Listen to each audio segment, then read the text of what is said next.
Hola,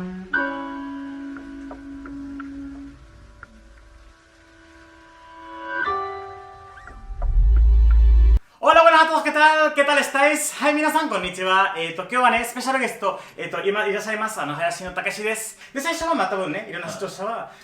まあどういう方とかわからないので、少し簡単な、自己紹介、できませんか？わかりました。林野武と申します。日本で、今、舞台を中心に、役者をやっております。で、出身が福岡というところで、福岡から23歳ぐらいの時に上京して、そこから最初は本当はモデルを目指して出てきたんですけど、東京に。でも25、6歳、5歳の時に、こっちの日本のミュージカルというか、まあ、2.5 次元という今流行っている、根本であるそのテニスの王子様という舞台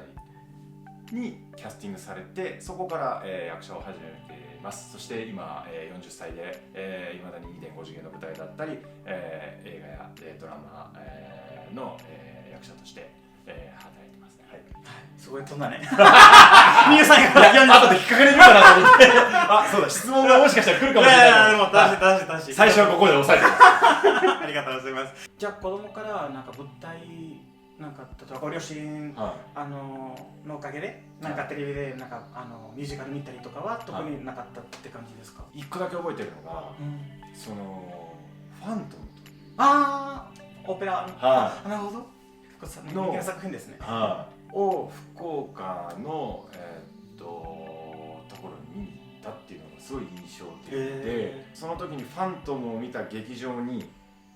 う作品で僕立ったんですよ。でその時に休憩中に自分の親と見たであろう席に座って思い出したっていう記憶があって、いいなぁ。いい思いですよね。それが一番思い出に残ってる、なんか演劇を見たという初めての経験かもしれない。子供の時に、なんかこういう人になりたいとかあるじゃないですか。みんななんかその大人になったらこうなりたいとかっていう。ありましたね。うわ、迷うな。僕結構印象残ってるのはやっぱり織田裕二さんとかベンディドラマってなるほど、言われる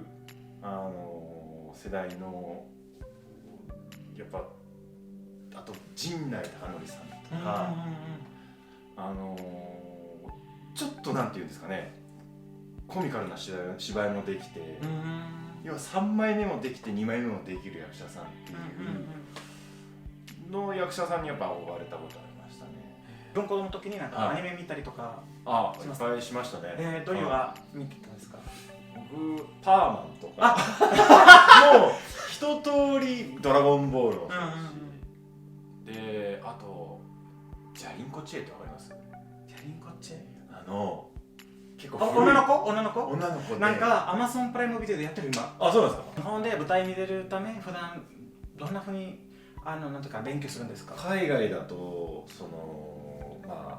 しっかり事務所がレッスンを設けてとかっていう形だったりとかっていうのがあるっていうのは聞いてるんですけど、もうバラバラですね。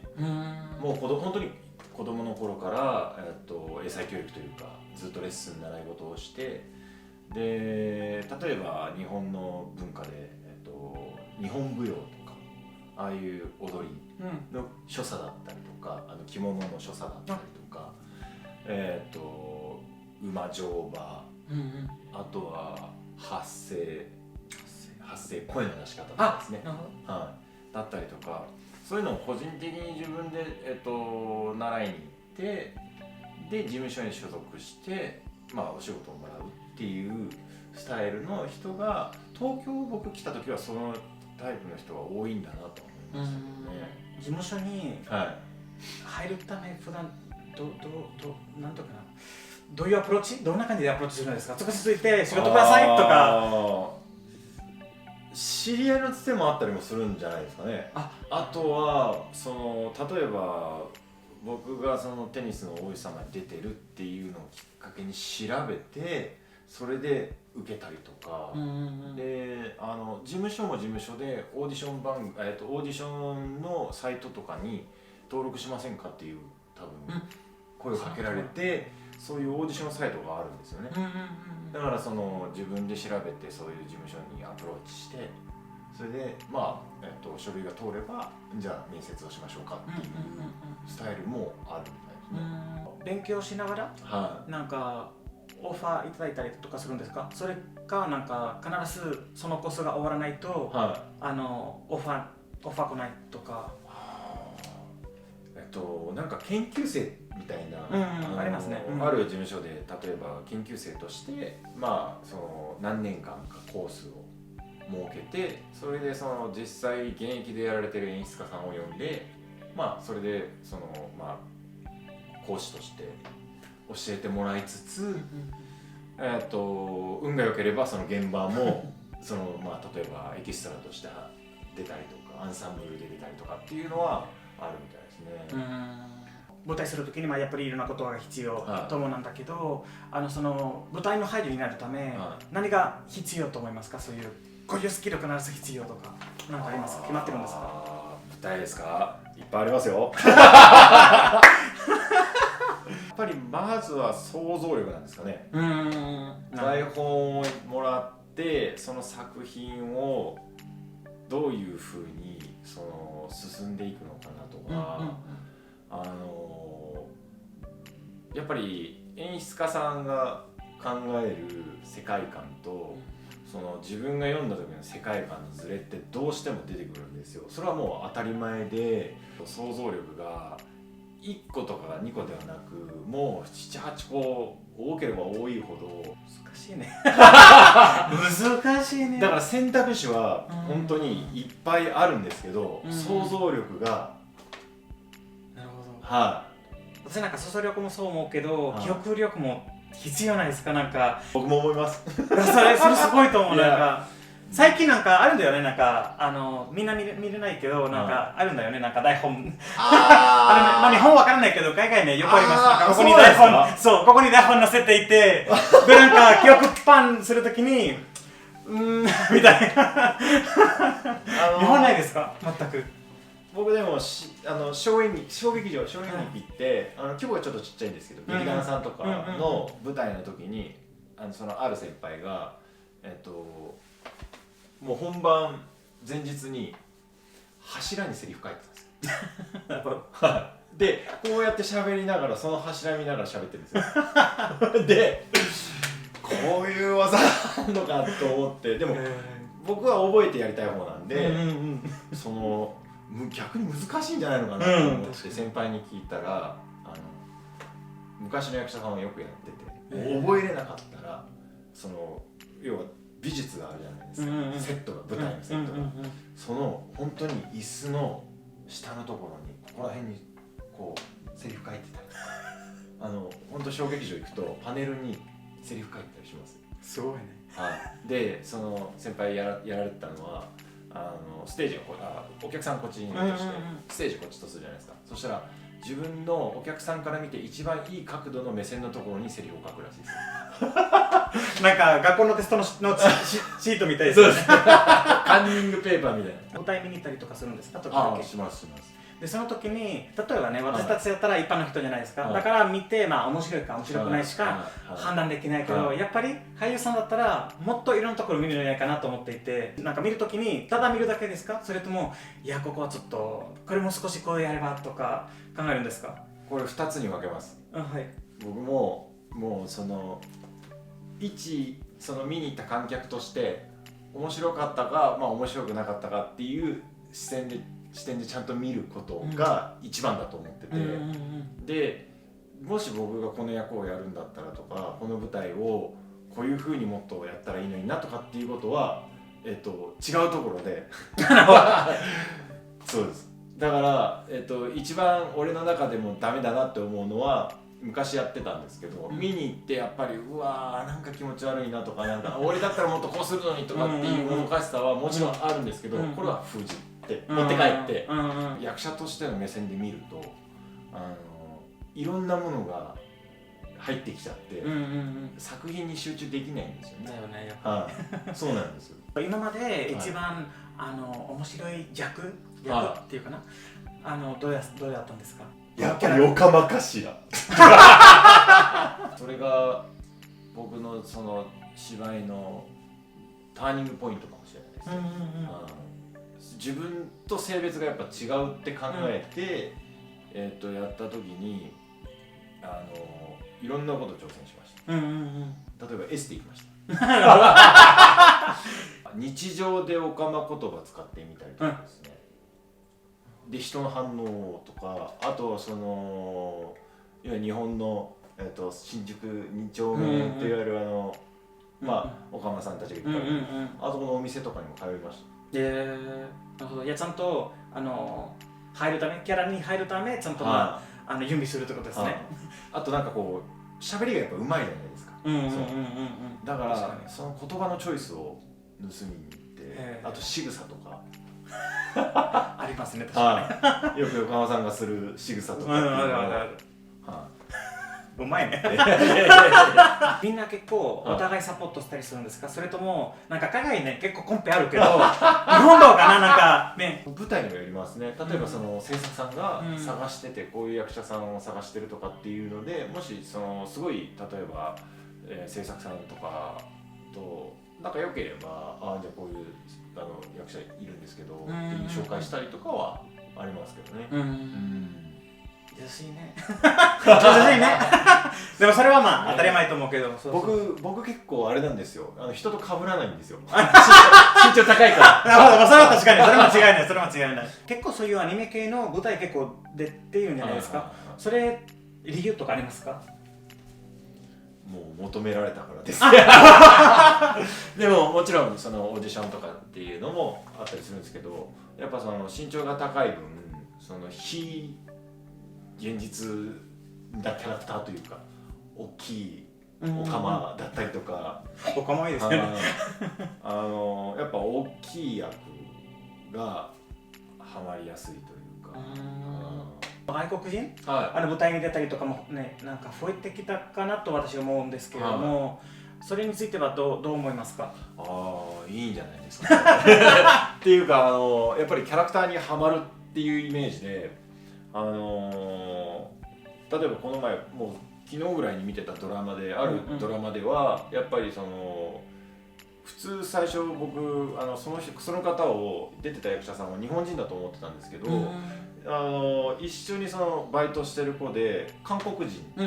の役だったりとか、だから途中で韓国語喋るんですよね。それでこの人韓国人だはい。舞台でもなんかこうキャラクターでよく見ると、これもし西洋の方とかが似合うんじゃないのかとかっていっぱいあるじゃないですか。なんかそういう面ではやっぱりこうグローバルになっていった方が、日本人と例えばヨーロッパの方と例えば黒人というか黒人の方とかっていうのにこうバラバラってした人種が本当に分かれちゃったりすると、舞台は華やかになるな。なるほど。でも最近結構例えばこういう作品は人気になるためなんかアイドルを入れましょうとか、なんか歌手入れましょうとか、それについて結構難しい質問と思うけど、どう思いますかって知りたい。すいません。日本の文化というかアイドルって今流行ってるじゃないですか。で日本の芸能って僕が思うのはやっぱりこうちょっとこう人気志向というか流行りに乗っかっていく、悪くはないとは思うんですよ。ただ僕昔の映画とかもやっぱ見てて、例えば沢田研二さんとか、もう歌で歌手でありながら役者になった時のやっぱこう役者にスッと自分を全部消したような役作りとかやってる、役に入れるアニメ原作だから入れたりとかするじゃないですか。あれがもっと現代劇というか、いう風になってくるとやっぱり役者さんじゃないと演じれない部分って出てくると思うんですよね。今コロナとか流行ってるんじゃないですか。でそれで結構いろんな業界に悪影響あるんですけど、日本でその舞台の業界でもなんか悪影響あるとかありますか？もう大打撃ですよね。役者もそうだし、制作さんも多分もう稽古中に感染者が出たら、その保健所が入ってとかっていうので、最悪やっぱ中止になってる舞台結構ありますし、例えば稽古終わった後に仲のいいメンバーでご飯食べ行ったりとかあるじゃないですか。もうそういうのも全部一切禁止で、ディスガードすると声が届かなくて、でだからもっとこう出すじゃないですか。それで最近やっぱり喉よく使うって言ってて、なんかそういうのもやっぱ徐々に負担もいろいろ出てんだなと思って。あと僕知ってるところだとやっぱりもう本当年内の舞台全部キャンセルされちゃってっていう